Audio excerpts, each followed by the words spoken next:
Beyond the Sport would like to welcome Tommy Hayes Photography as a sponsor of the podcast. Tommy has over 15 years of photography experience and has mastered what he calls the art of the sportrait.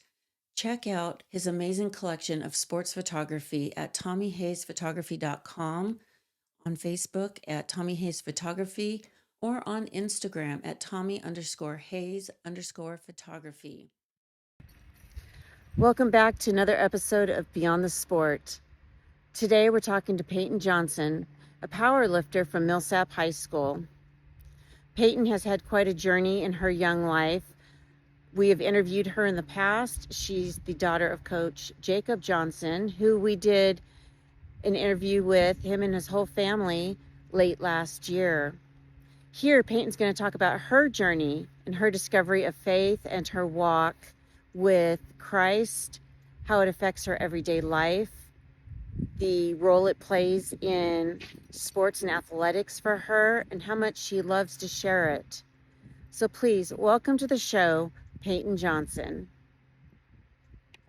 Payton. Yes. Welcome to Beyond the Sport. Thank you for having me. Oh, I am so glad you're here. Now, this is not the first time I've interviewed you. Yes, that is true. But this is the first time I'm interviewing you for just you and your walk. So I'm super excited about that because I had you on with your dad and your mom and your brothers, and we talked about your dad. Mm-hmm. And he's doing well, right? Yes, he's doing really well. So, it's going good. And every time I see him, which I see him a lot now, he looks great. So that's amazing. Mm-hmm. But we want to talk about your walk in faith and your athletic career as you go through high school. And just talking to you, I've learned so many things. I mean, like just before the show. So I'm really excited to hear about this. Now, you go to Millsap High School. You have played basketball. You have run track and cross country. And you are solely focused on powerlifting right now. And I did play in a football game. In a football game? Yes. What did you play? I was the kicker. We didn't have one, so I finally convinced my dad to let me play because I did 7-on-7 in middle school. And so I got to be the kicker for one of the games. That's pretty awesome. That's amazing. Pretty awesome. So how did your kick do? Did it go good? Yeah, I went 2 for 2. I could have had more, but we didn't have much practice with the snapper and holder, so they turned into 2-point conversions. I've seen that happen. Yeah. I've seen that happen quite a bit. Mm-hmm. Well, that's awesome. And you told me you had quite a story about why you quit doing the other sports. Mm-hmm. When in small schools, athletes tend to be multi-sport athletes. Yeah. So this will be an interesting story that as we get on into the interview, I'll be excited to hear. But let's start at the beginning, your childhood. You've grown up in a family that is definitely faithful in their walk to Jesus. And when did you first become aware of what being a Christian was and accepting Christ and all that? So I've been a Christian, technically. Like, I've been around the faith my entire life, like, since I was born. Mm-hmm. But I really became aware. We went to, I believe it's Lakeside Baptist Church. Okay. Since I was for a while, because we lived in Saginaw after the 4 years of my life, because I was born in Missouri, and we lived there for about 3-4 years after I was born, moved down. I was about 6 or 7 when I understood really what it was and like wrapped my head around it and was like, oh, like this is what it is. This is what it's like. This is how you do it. And it was like an understanding of what Christianity really was and how to become a Christian and how to accept the Lord into your heart. And it was just like a light bulb little clicked when I was little. That's really amazing because 7 is a very young age to really understand that. So there must be a lot of, well, maybe not a lot of people, but definitely the right people, obviously your parents and probably even people, Sunday school teachers, pouring this into you for you to actually have that grasp at 7. Mm-hmm. So you accepted Christ at 7? I did. And it's a funny story. So, well, you got to share this one. Of course. So, I was little, and I remember this so vividly. I was in the bathtub, and I was acting like I was getting baptized. And my mom was like, "What are you doing?" And I was like, "I'm baptizing myself." And she was like, "What?" And I was like, "Yeah." I was like, "How do you get baptized?" She's like, "Well, you have to accept the Lord into your heart first." And I was like, "Okay, I want to do it." And because I've always thought about it. And she's like, "Okay, well, wait." My dad waited 3 days. And every day I would go up and ask him, like, "Hey, Dad, I want to accept Jesus tomorrow." He's like, "Okay, let's wait a little bit." And the 3 days, like the resurrection. And on the third day, he knew because we were at a pool party. And I got up out of the pool party and went to my dad and said, "Hey, Dad, I want to be saved." And so I was saved. Right there at a pool party. Well, we went home and did it, but yeah, that's when he knew. He knew you were serious. You were serious enough that you left the party, left the worldly part, and went and said, "This is what I want, the spiritual part." That's pretty awesome. So no baptizing in the pool at the pool party. No, my dad's dad, my grandpa, came down. He's a certified pastor, and he came down and he baptized me. That's wonderful. I love hearing stories where family members do that. We have some people in our church that their fathers are pastors and have baptized the grandkids and stuff. And I think that's really cool that the family has that connection to do that. And that's just really amazing. So you started out young and you continued, I'm guessing you continued to have people pour into you. So you grew, and it wasn't just because so many kids accept Christ, especially at that age, but 10, 12, 15, and there's nobody that really pours in. They walk the aisle and then what? But you had people that continued to mentor and give that example of what it was for you. So, and I take it your dad and your mom were the biggest. Yes, always. And I'm just saying that because I've met your dad. Yeah. So and how he even mentors his own athletes. So I can imagine the more intensity it would be at home. So you've gotten to witness him. He models it, studying the Bible and leading y'all in prayer and Bible time. So that's pretty wonderful. Yeah. So when did you start any kind of sport? I think I was like 5. Okay. And I was in soccer. Soccer. Our church we had a little soccer league called Upward Bound or Upward, and I was on the Buffaloes. I was 5, and it was fun. That's for sure. Yeah. I loved it. It was, and you're running around like a buffalo, wild and crazy. Oh yeah, and you had a bunch of little kids. It was fun, and I was also in cheer for my church. Wow.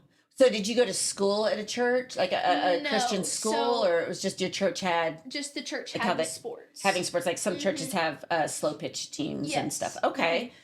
That's pretty awesome. So you've got your hand in all sorts of sports you've tried. Yes. So you're very athletic and enjoy just being athletic. So 5. So you start out in soccer, you start out in cheer, you move into junior high. What did you do kind of in that range? By junior high, I was already in club track with Mach 1. Okay. I was still in soccer. I wasn't in cheer anymore. I only cheered in 3rd grade, and then I stopped after that. I was in basketball. I was in club cross country. And yeah, that's it right there. Well, that's it. That's all. I mean, I know that some of those sports overlap. So, go on, like soccer. I would think soccer and basketball go on at the same time. More soccer and track. Soccer and track. I was doing. Okay. Well, in track, you said you were in Mach 1, which is a club. Yes. So, you have organized trainings outside of school with that, as well as meets. Well, it's mainly a summer club, so I was doing a sport every season. No. So, but there is a point, I think, and this is where it starts, that sports become the focus of life. And they become the focus of the families. The family gets wrapped up around going to all the practices, and it's not intentional, it's just the way it's built in. So you started doing that. And at that young age, since you were already a Christian, did your faith keep you maybe, I won't say the word humble, but in line, but did it still stay at the forefront as more important than getting to the practice, getting to the sport, winning the game at the time? At the time, I want to say yes, but it, kind of faltered a little bit. And, if we're being honest here, that's what happened. I want to say it stayed in the front. I want to say it stayed strong the entire time. It stayed strong, but not as strong as it should have been, not as strong as I wanted it, not as strong as it needed to be. And is that just because you were so busy with the Yes. sport? I got so caught up in sports, and it was just like, that's all I was doing. All my time, all my attention was going to sports. And I was also in school, and middle school was rough. Middle school was rough for like almost everyone. Yeah. But, so I was all caught up in that, and it was kind of just like, Middle in the school's back of my drama. mind, like it was there, but it wasn't where it needed to be. Yeah. You're still probably, I'm guessing, behaving the way a Christian should behave most of the time. I mean, I know sports get very emotional. Yes. So I know not every behavior, everything that comes out of an athlete's mouth is always uplifting and for the good of other people. So, you know, myself included. Luckily, you know, running isn't one of those things where you're getting amped up and you're yelling crazy stuff, or you're yelling a lot of crazy stuff at people. But I have seen it happen with relay teams especially. So, but, you know, but I see people's lives getting so busy between traveling to so many different sporting events that church gets set aside. And because there's only so many hours in a week, and parents work too on top of that, and kids go to school. I'm guessing your parents, you know, you're still going to church probably on the weekends, and your parents were still, you know, praying at meals and leading some Bible study time to keep you. But yeah, I can see where it falls apart. Do you feel that then sports at that point in junior high was your focus? Yes, because that's also when I was in 7-on-7 too. So I had that on top of it. So being like the only girl playing like a football, playing football, 7-on-7, you had that, and then I had that like pride, I guess, in me. Like, I'm the girl who's playing this, so I kind of like got a little braggy-ish. I understand that. I can completely relate to that, whether it's me or me bragging for one of my kids. Yeah. I totally do get that. And we're not called to be that way, but I think it happens. And God has a way of reminding us at some point to bring us back and humble us, unfortunately. And it's often painful and stuff. So you went through junior high. I'm just still amazed at the 7-on-7 football and the kicker, because that's it's not unheard of, but it's very unusual for a young lady to be playing football. Becoming a little more common. It's usually the kicking positions. Yeah. So, I mean, soccer players can kick. Yeah. So why not have them be kickers? Yeah. So it's kind of the whole point of soccer is you're kicking a ball. So now you're moving into junior high. You're in Millsap. It's a small town. It's a small school. Sometimes you can barely find enough athletes to fulfill the team roster. So a lot of athletes play multi-sports during a season even. You know, some will be doing baseball and track, or basketball and track kind of have that slight overlap, and they're right there trying to figure out how to navigate both. So you're doing that, but by that time you had quit track or basketball for sure. I quit basketball my sophomore year. After that season. So this is my first year that I haven't played basketball since 4th grade. Okay, wow. How do you feel about that? It actually feels really nice. I love basketball. Don't get me wrong. I played tackle basketball. I was quite aggressive, fouled out almost every game. But you're competitive. It's not you weren't aggressive, you were competitive. Yes, but also a big factor that played into this was I am very injury prone. Since I was little, 4th grade broke my arm, 5th grade broke my foot, 6th grade broke my foot again, 7th grade broke my foot again, 8th grade broke the other foot again, was on a leg scooter for a year. Ooh. And that's hard as an athlete. Freshman year, I had patellar tendonitis in my knee. That's common. Last year, I cracked some ribs playing in basketball as a post at the height of 5'2". Yeah, I was saying, because you're tiny. Yeah. You're tiny. So I was like, for those that you can't see her, she is tiny, 5'2". Yeah, and so, I was like, and it all happened in basketball. Every single injury except for one foot break, which happened during track. So I was like, I think I need to stop.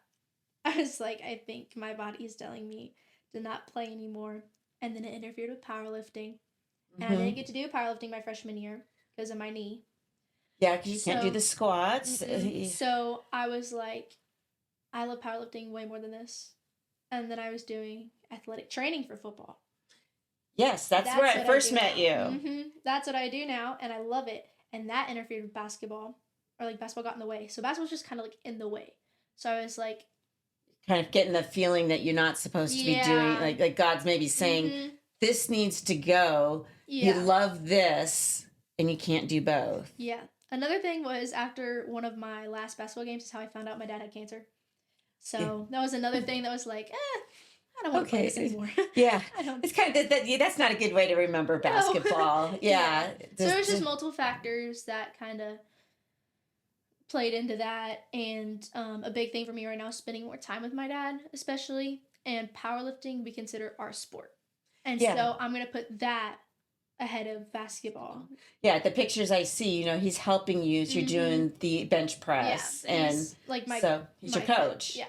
So I think that's awesome when I get to see, not just you, but the parents, the ones that aren't living vicariously through their kids, but the ones that are truly being a coach, being able to do it with their kids, because there is that bond that is really fun. I think I live vicariously through my kids, but but I also coach with the realistic view of this is what it is. Because I never did motocross. That wasn't, I've been on a motorcycle, but I can't live vicariously that way. But with track, I have a big investment in track, running is my background. So I want to coach and cheer my daughter on. And I don't know about live vicariously through her because she does the 400 and. Oh, yeah. No. I'm more like mile, far running, and not, being done in 50 something seconds. Yeah. My mom ran track in high school and she went to state in track for the 4x2, but she also ran hurdles. And my mom was also 5'2" at this time. And she was really good at them. And I'm like, how? I can't even get over a hurdle.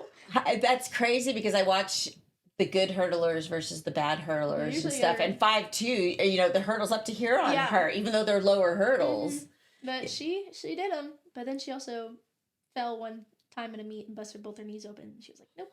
I'm done. Yeah. Oh. But it's your crazy. Mom's so sweet. I just met her those couple times and she's so sweet. And so you're quitting basketball. I think that was probably a God-led thing. He put all these things in your path to say, hey. And then, of course, the big one, your dad getting cancer. Yeah. You guys really had a lot of time focusing inward at that point. And I remember interviewing you and just talking about how important that was at the time. And so now but I thought it was really cool to see you out there doing the athletic training during football because you're still getting to spend time with your dad and watching how he interacts with the other men and trying to train them up. It's a good thing to, Dad, I'm not trying to get her married off yet. But a good way of seeing what a man is and how a man should be treating you when you get older. Even in high school as a boyfriend, if you get one, boys are bad, don't get a boyfriend. Girls are bad, don't get a girlfriend. I told both my kids that, so they interfere. But, and how to be treated and what kind of man you want to walk through life with and stuff. And I think that's wonderful that you got to see how he trains up these young men. And you get to interact with these young men and with him and the other coaches. I thought that was really cool. So one of the coaches my dad has been best friends with for over 20 years now because they went to college together. And he is like my uncle to me. That's wonderful. And all the coaches now are like uncles to me. They're all just like family. But the main one is Coach Bear. And his wife and my mom are now best friends. And all their little kids. Very family. It's like a family now versus just that's them and this is us. They're just like my aunt and uncle and my little cousins. It's just like they're my family. And you can mentor and set the example for their children being that close too. So now we're down to the athletic training and powerlifting. So tell us about powerlifting right now. You had a really good year. So I want to say I did. It was good. Definitely one of kind of like my better years out of the two.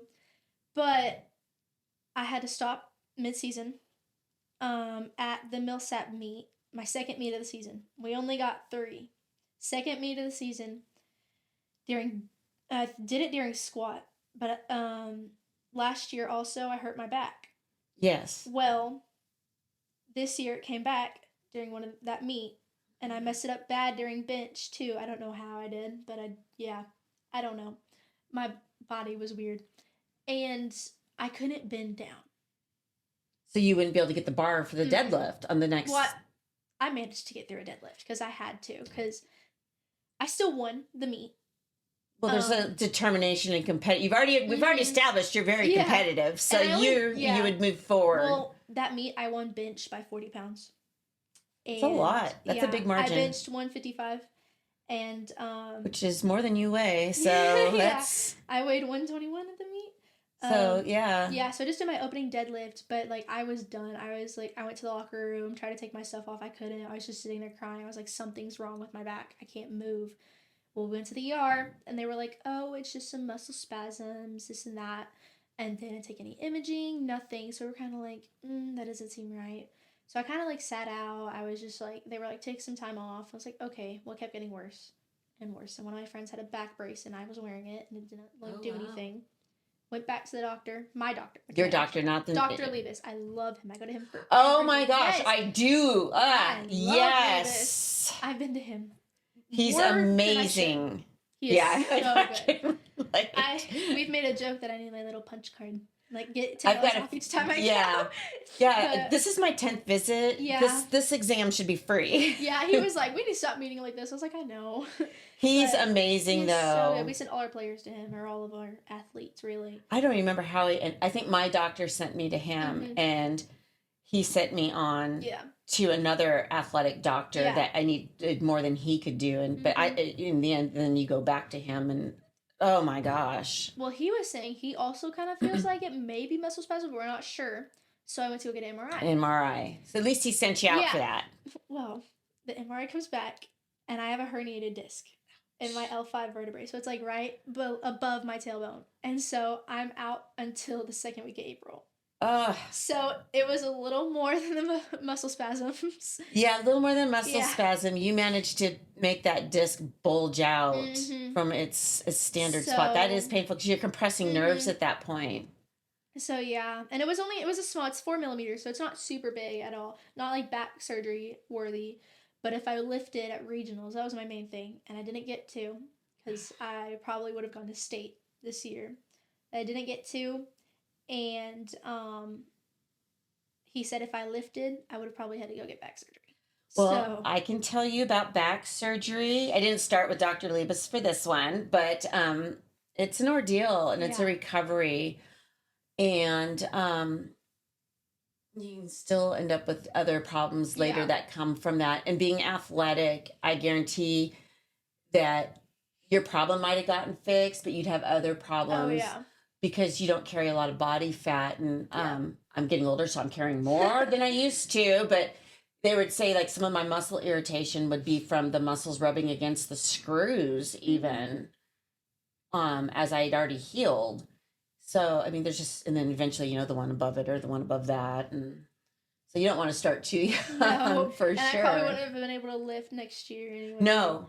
Yeah, so. You start getting limits because that's where mine, it's the L4, L5, and the S1. And there's limits on how much you can lift. And I remember going into the doctor after, and he's like, no more CrossFit.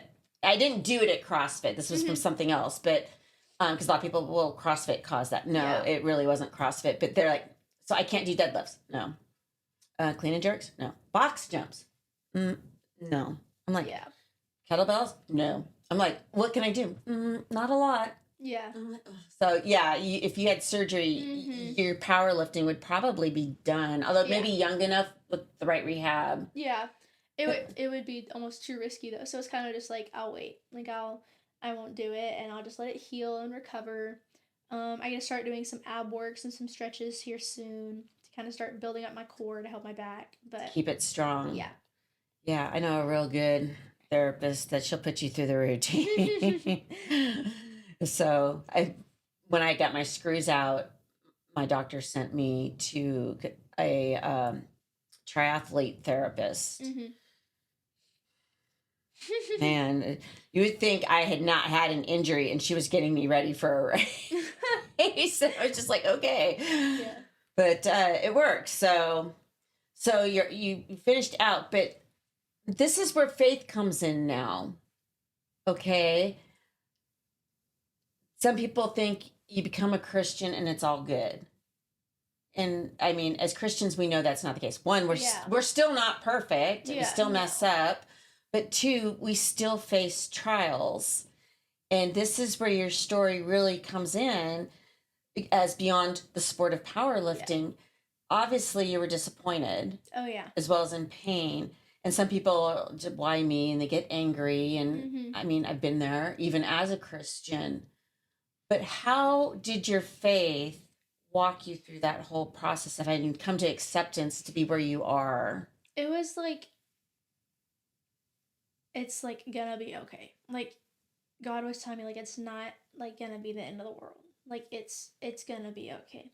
Just just through prayer and reading the word a lot lately, and just coming to the understanding, like seeing what all the biblical people went through and understanding, and I'm like, and God pulled them through that, and I'm like, oh, he can get me through this. Like, it'll be okay. Like, as long as I just have him, put my trust in him. That's the main thing. It's like God, trusting what he's got for you. Yeah. And the saying, I was talking about this with my mom and grandma the other day. The saying, God wouldn't put you through anything you can't handle is technically like a lie. It's God can't put you through, like, God won't put you through anything you can't handle with him. He's putting you through this stuff so you will lean on him and lean to him. Not just so you can do it, it's you can do it with him. He's strong when you're weak. Yes, exactly. So you need to lean on him to finish these things.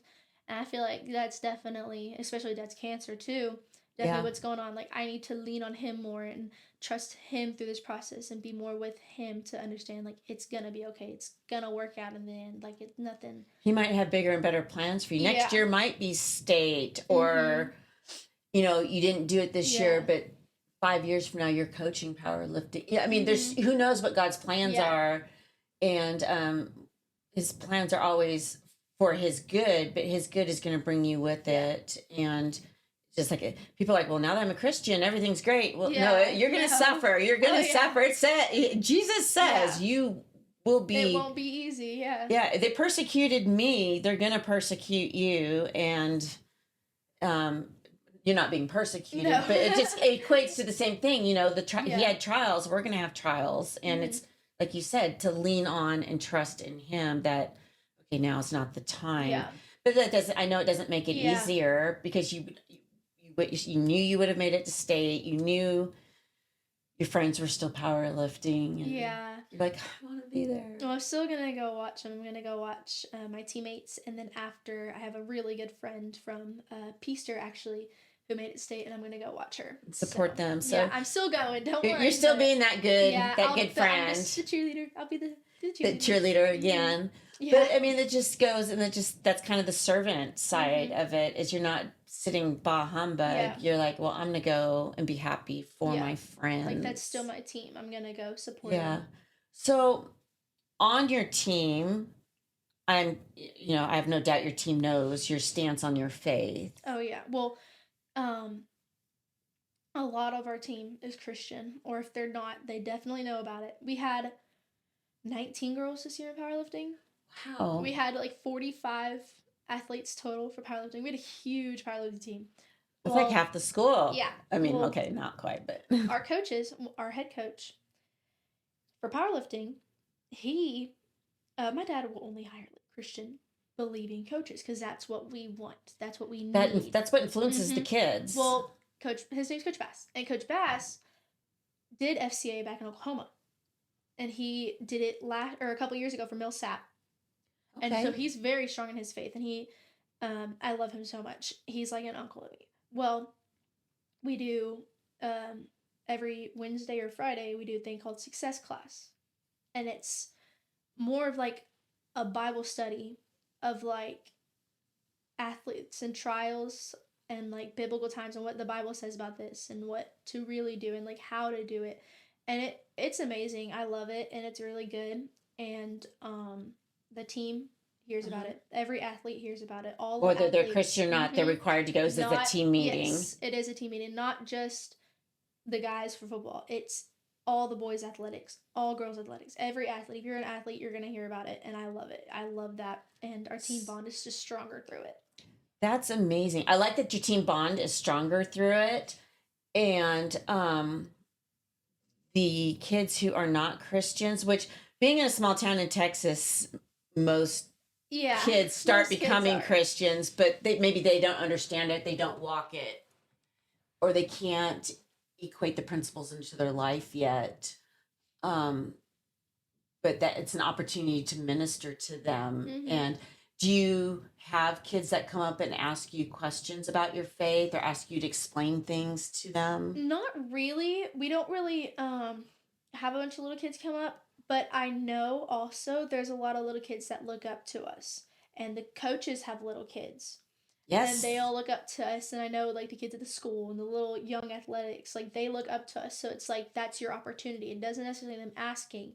That's your opportunity to show what like Christian living should be like and how to live and to model it. Through sport, model it. Yes, show them like, hey, this is how it's like. This is how the Christian life is. Like, what about your teammates that aren't Christians? Do they ever come up and talk or ask, or do they just they just sit there quietly, take it in? Yeah, it's definitely like a sit there quietly and take it in. I wish some of them would ask things because I would love to talk to them, but I don't want to. I'm not gonna like force it on them. Yeah, I don't want that to sound bad. Do you think they're intimidated or like scared? Not intimidated, but maybe just scared to ask or scared to approach it. Some of them may, or like they may be quiet about it. So I don't really like want to push it because if they're questioning it, I don't want them to like feel so like engaged and forced into it. Because they're already questioning it. Yeah, but I want them to be able to know, like, hey, if you have any questions or anything, you can come talk to me. And one of my other teammates, her dad is our youth pastor at church, and so they can also go talk to her. Like, some of us, there's a lot of us that are really strong in our faith, and they know that. So they know if they have questions, they can come talk to any of us, and we'd be open and love to talk about it. So then, is there any conflict between the girls that believe and don't believe, or is it still is it pretty smooth all the way around? It's pretty smooth. We have our powerlifting girls have been together for a while. I mean, obviously the new incoming freshmen. Yeah. We had some new girls join that are juniors, but we know that being a small school, we know them, and we're all like we all just smooth sail. There's no like really bad blood between us. It's just well, they're Christian. We can't hang with them, but. Nope. Including it's inclusive all around, which I think is a great way to show, God's character that way. Because I know some sports where there's enough people, it does get isolated, especially if there's not a lot of Christian people on the sport. They kind of get left out of being asked for this or asked for that, and especially because they know they're not going to go do this or that. Yeah.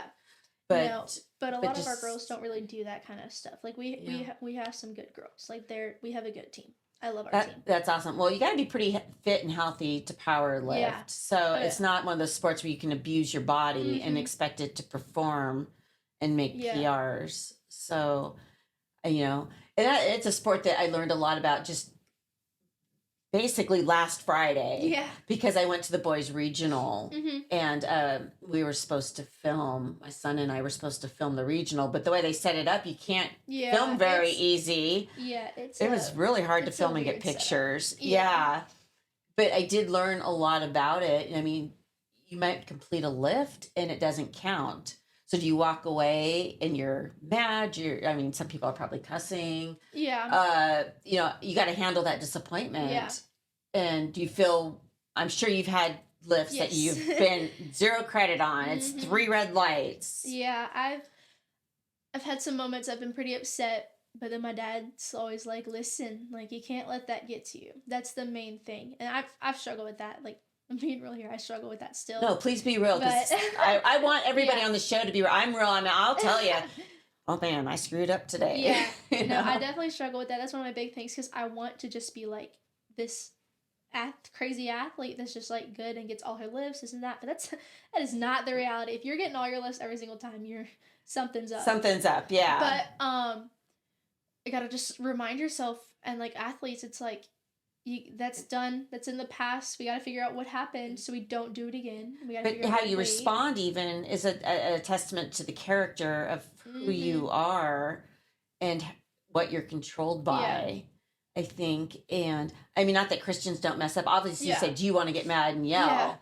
Or you get mad and just explode. But I mean, the testament that you don't is that you're letting God and the Holy Spirit control you, and not the worldly things that control you. Like how you see people just go on rants. Well, I kind of will walk away and like I may shed a tear or two, but then I'm like, okay. And our team, Coach Bass's rule is if you're not cheering, you're in trouble. We cheer. We always cheer on our teammates no matter what. And so your teammates, if you miss a lift or something, they'll come and be like, hey, like, look, it's okay. It happens. You'll get the next one. Like, it's going to be okay. Like, it's all good. Like, we always do that to all of our teammates. We always cheer them on. We're like, hey, listen, like, it's okay. Uplifting. It's like, it's a rule, kind of, but it's like we do it on our own anyway. Like, because we're all, like, we're a close team. Do you think that, well, you're close, so you're kind of like sisters in a way, because you've all been together for a long time. When you're in a school like Millsap, you're together from this age most of the time, except for the new people moving in. And so I think that's great. But, I mean, it also just exemplifies the Christian spirit of how we're supposed to treat others and act during these situations. And I think, you know, you're talking about being real. I'll just be real here.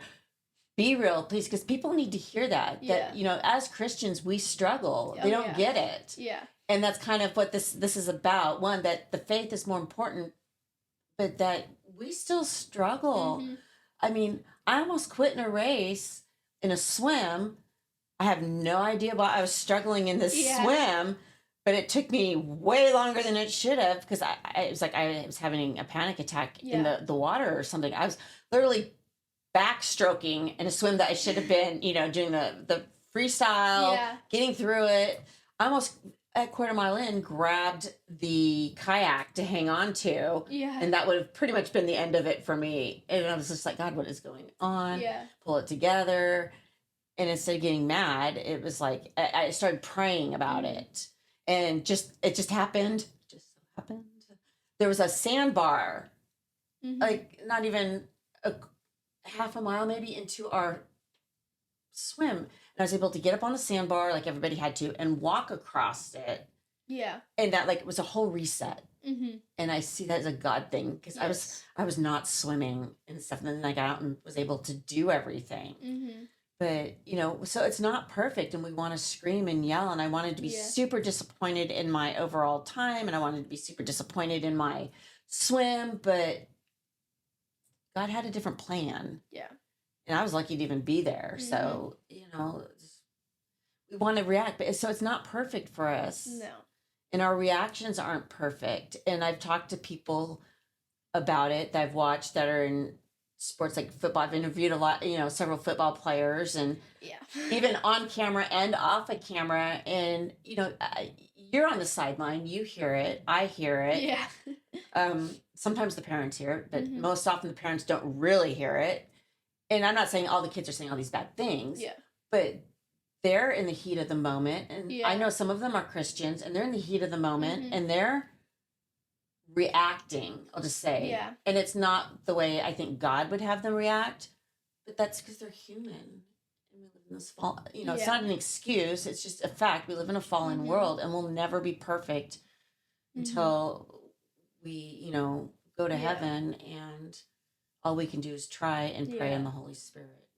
Sounds like your team really does that. We do. We really do. And even, it's like all sports. It's not just my team. Like our football boys, don't get me wrong, they all have their moments.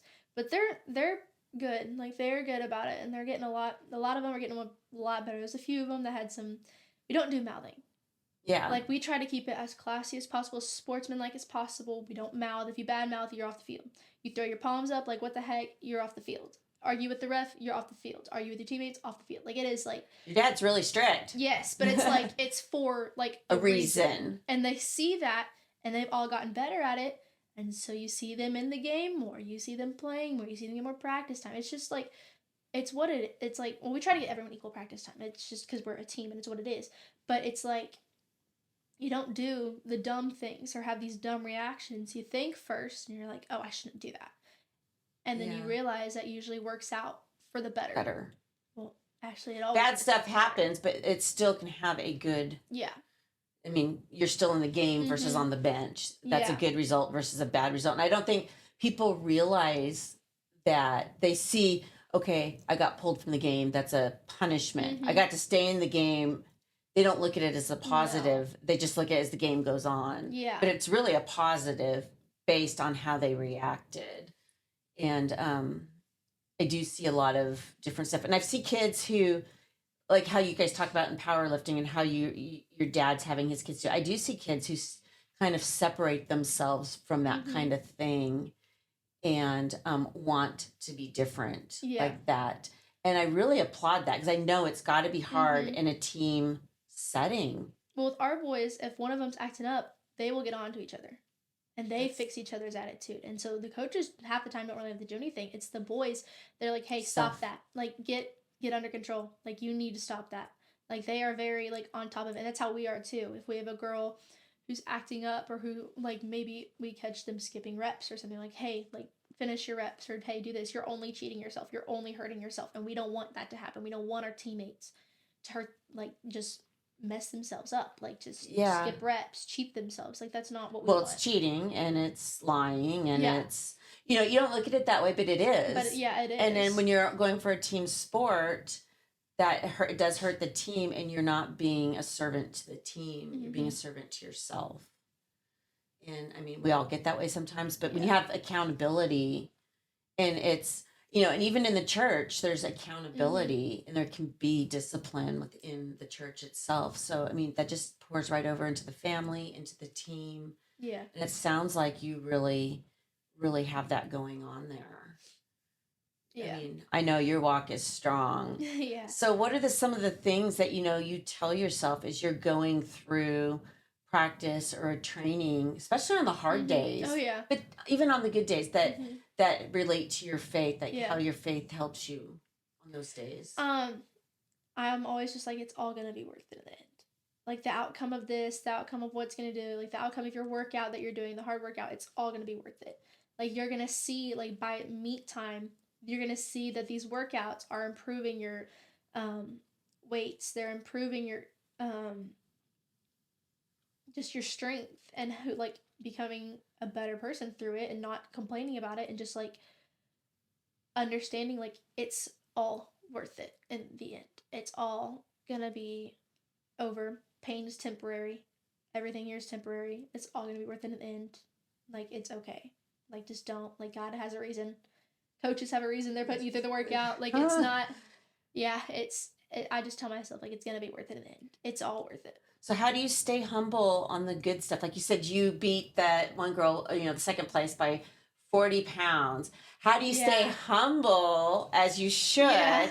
But yet, there's a sense of pride and an appropriate pride. I mean, it's okay to have some pride in what you do and celebrate what you do. Yeah. But at the same time, how has Jesus helped you to stay humble in those moments? Well, it's kind of like, I've always been told, and like I believe it 100%, because I mean, sure, there's always someone bigger, always someone stronger, always someone better than you. You may like look good right now, and may be good right now, but there's always someone better than you. You're not gonna be the best. It may look like it, but there's always someone better. And then it's like those people are gonna try to catch you. So you did it great.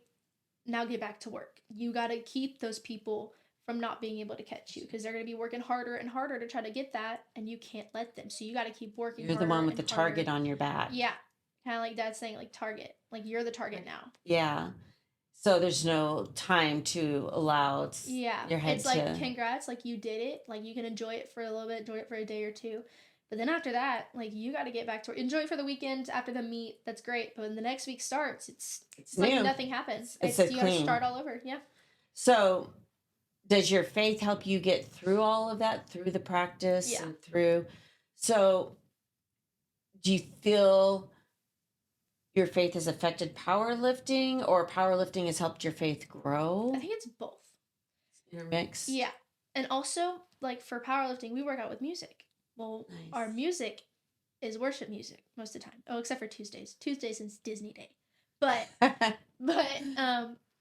we'll listen to like worship music, and it may be more like your like upbeat. I'd say there's a but lot of it's still, upbeat Christian yes, that you but can it's work out still to. worship Christian music. That is what we listen to. So you have that in the background. So that's what you're listening to before you lift. So the last thing you really hear is just that, like your You're hearing a worship music. positive Yes. message. Your positive, so that just helps you, and you're just like feel better, and you feel better as you lift. Or I know I do. Like I just feel better lifting to that and hearing that at the end of my school day. Like it just Yeah. Now you practice at the end of the day after yes. school. So girls okay. athletics is the last period of the day. Nice. Yeah. I think personally all athletics should be combined end of the day. Mm-hmm. But most schools I found around here aren't I wish that ours way. was in the morning, so it's cold. But So it's cold. Well, or you could have twice a days. You're like, no. No. I see. When I went to high school, I had twice a days for both sports. So. Well, we like start during the period and we stay after school. Yeah, well, So we started during the period and stayed after school too, but we also had mornings. And as distance runners, we were the only group that had mornings ever. And it was like, started in cross country with mornings, and then we had sixth period, which was our last period, and it went until whenever we were done. Yeah. Freshman year, I had cross country practices in the morning, and then I had to stay for football practices after school. So you had 2 days. Yeah. So yeah, you're like, no, I'm not into that. It was something. But so powerlifting, do you see yourself trying to go to college and do powerlifting, or? No. I'm not. I already know what I'm doing for college. I'm not doing sports in college. I'm gonna go to Weatherford for respiratory therapy. For what? Respiratory therapy. Respiratory therapy. Okay. Mm-hmm. That's a good one. We need to be able to breathe. Yes. You need to be able to breathe for sports, especially people with asthma. I think that's a big thing. Both of my kids have seen respiratory therapists while they've been in the hospital. Mm-hmm. So I commend you on that. And that's something, another service-based occupation.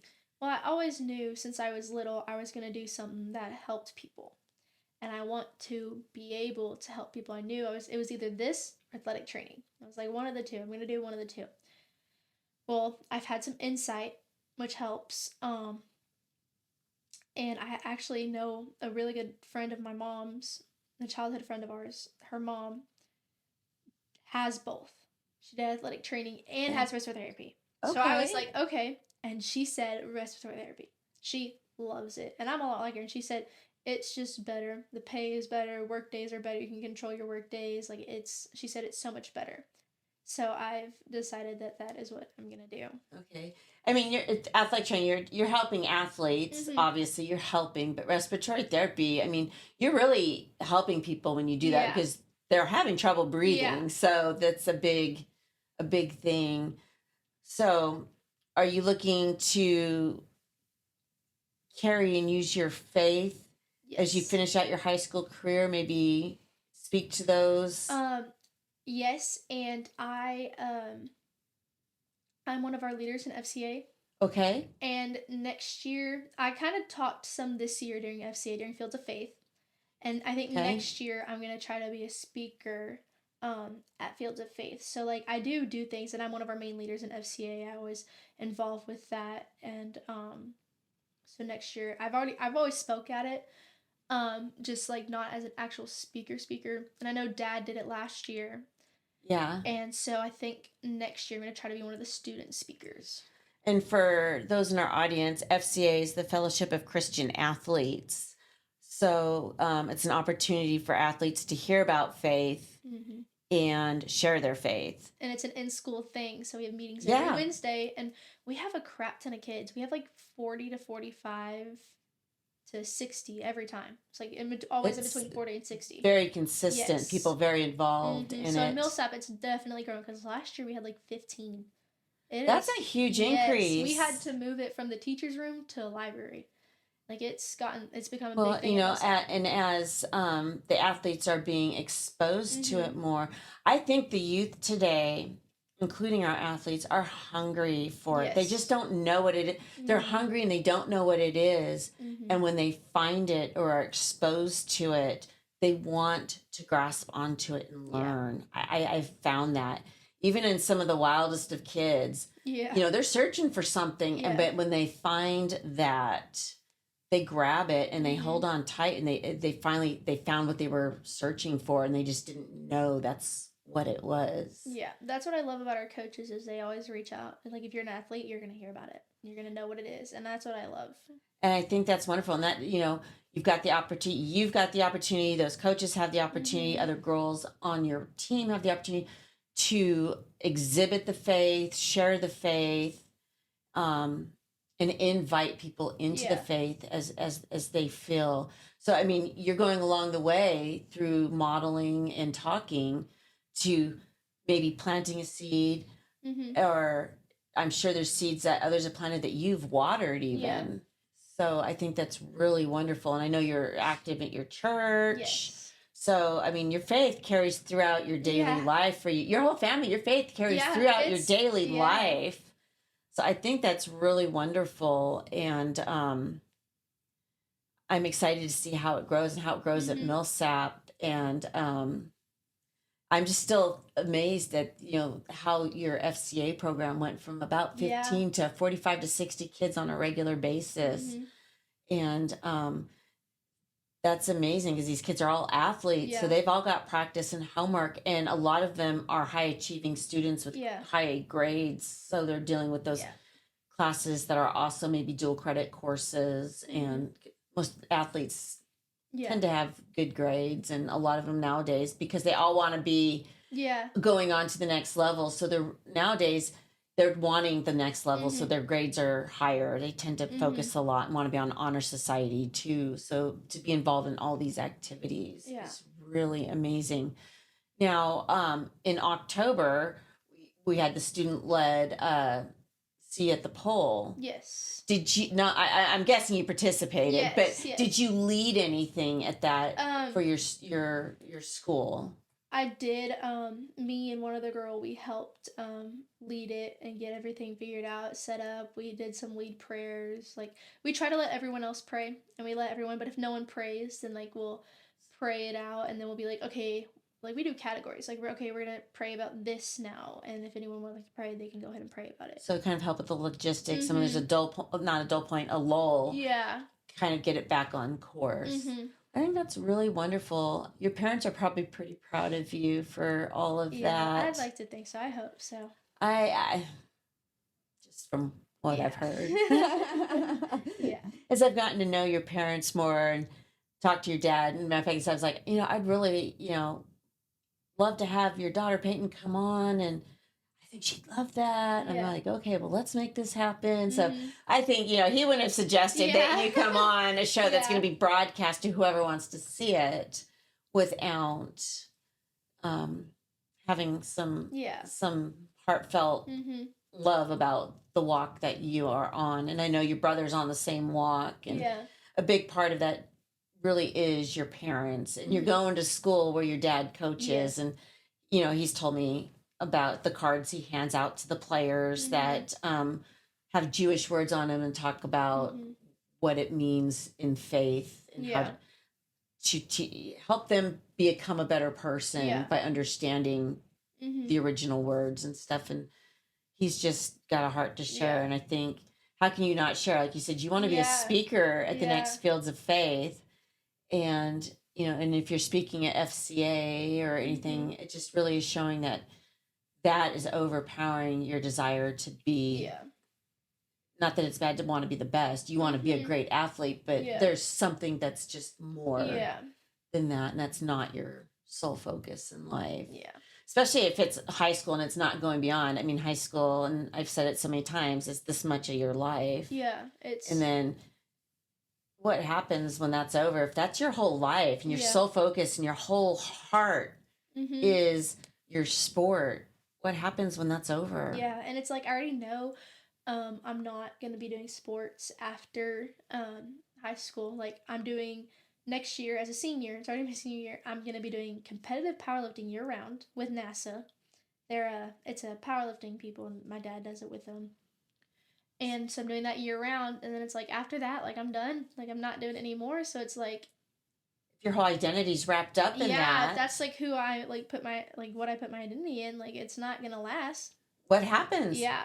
And I've seen it where people have become, well, who am I? What am I supposed to do now? Mm-hmm.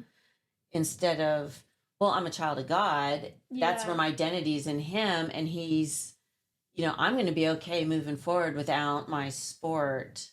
Mm-hmm. And I think that's super important.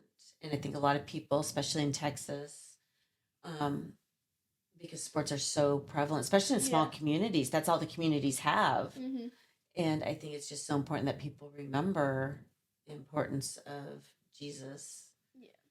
And that's where their focus, Yeah. their primary focus should be, their priority should be, and Mm-hmm. everything comes after it. And not that it'll be smooth, but it'll definitely be better. Mm-hmm. So, any last things you want to tell us or say to us, or not really. parting words of wisdom? um, just make sure to always put the Lord first. Like no matter what, He needs to be your number one. If you have any idols that you put in front, and He's like with sports, if you figure out that sports becomes more than God, and you realize that, that needs to change like immediately. Because if you're not going to do it in the future, even if you do it in the future, sports is going to end. It's temporary. All of this is temporary. Like our lives are temporary unless we have God, and then we get to live on eternally in heaven with Him. So this is all temporary. It's not going to last forever. Sports has to end. If you go pro in something, you're going to retire. It has to end soon. Like it's not going to be forever. So just don't put your identity in that and who you are and what you put in first. Like put God, put your eternal life first in Him. The most important thing is your eternal life. Where are you going to spend eternity? Yeah. Are you going to spend eternity in heaven and hell? There's no ifs, ands, or buts. You're either going down to hell or you're going up to heaven to spend eternity with God. There's no. I know where I want to be. Yeah. And the great thing is that's when it'll be perfect. And that's when we will be perfect. There'll be no more herniated discs. And, yeah. And whatnot. And our responses and everything will be perfect at that point. So as we strive for that here, we'll get it there. Yeah. And one of my biggest fears is whenever I get up to heaven and God asks, like, why should I let you in? And it's like, oh, I've done all these good deeds, this and that, blah, blah, blah. And He says, depart from me, I never knew you. That is one of my biggest fears, is God telling me that, acting like He never, knowing like He never knew me. Like, I never knew you, depart from me. And then I just go straight to hell and live eternity in hell. Like, I can't speak for God, but I think sharing like you have, not just with me and all these people right now, but in the past and growing and on your, you're still in the growing phase, but you're also in the sharing phase. Yeah. So I think God's going to be proud of you. I mean, He hands us each a different mission in life. Yeah. I'm not a preacher. I'm not a worship singer. Nobody wants to hear me sing. He hasn't called me to do a mission to some remote place to save 60 people. Yeah. I mean, that would be awesome. So I can't compare to that. I'm like, I don't have that to offer you, but He didn't call me to that. And He's going to call you to something that's specific for you. And I think, you've been doing it right now. I think that's really awesome. Yeah, my goal with my job is to use God through that and to help people, kind of like my dad. And even my mom. My mom does hair and makeup, and she preaches to them. Yeah. And that's my goal, to use God through my job. It's a good time to talk about it when you're, somebody else has got a face mask on. They can't, they got to listen to you. They're like a captive audience. But, your mom, I know when you go to the beautician, your hairdresser, you share things with hairdressers. Oh, yeah. So that's a great opportunity. And I think being a respiratory therapist is a great opportunity, especially as you get the people who are in serious distress. You can be very bold. And, do you know Jesus? Do you know my Jesus? And like, do you know, like, if you died, do you know where you're going? Yeah. Like, your sats are really bad. You might not make it through the night. Do you know where you're going? Yeah. That harsh, but, I think at this point we're not called to be harsh, but we're called to be bold and truthful because we don't know when somebody's dying. We don't know if they're saved or not unless they tell us. And we don't know when our last day is. We don't know when the last time we get to share the word is or not. So don't stop. Don't stop. That's right. And this is kind of one of my ways of trying to share the word is Mm-hmm. through athletes and Yeah. athletics, because of how people make that their idols. Mm-hmm. And I've been guilty of it too. Yeah. So I'm not going to say, oh, I never, no, I've been guilty of it. And that's what kind of one of the things that led me to do this is that. And I love athletes. I love hearing the stories. And I loved hearing your story. I love watching everything from being out on the football field with those guys, and they treat you with such respect. Yeah, well, I've been around them. They're all like my brothers to me, and I've been around them since I was in 2nd grade. Well, and so, your dad will probably. Your dad's a big guy. He'll, Yeah, I think he can make a pretty scary sound. Yeah. That would get their attention. Yeah. But you do that, and then just I've only seen pictures of you power. I haven't watched you power lift. I've only seen some pictures, but just that you've got this great athletic career that you've had, and you're doing things, and you're serving people, and you're enjoying it. Yeah, I think that's just awesome. And it's easier to enjoy when you have God that brings you joy, so you can enjoy things more. I agree, 100%. I thank you so much for coming on this show. Of course, thank you so much for having me. This is awesome. And to just be able to talk to you as you and find out your story. Yeah. And stuff. And I just wish you so much luck and healing for you. your back. I know what it's like to sit out. So I do wish you healing so that you can have a successful next year. Thank you. Get to state the most exciting point, and share your faith along the way. I mean, it's your faith that's going to get you through this. Oh yeah. Absolutely. Until you can get there. So that's amazing. So thank you so much. Of course. Thank you so much for having me. And you're welcome back anytime. Okay. Okay, thanks. Of course.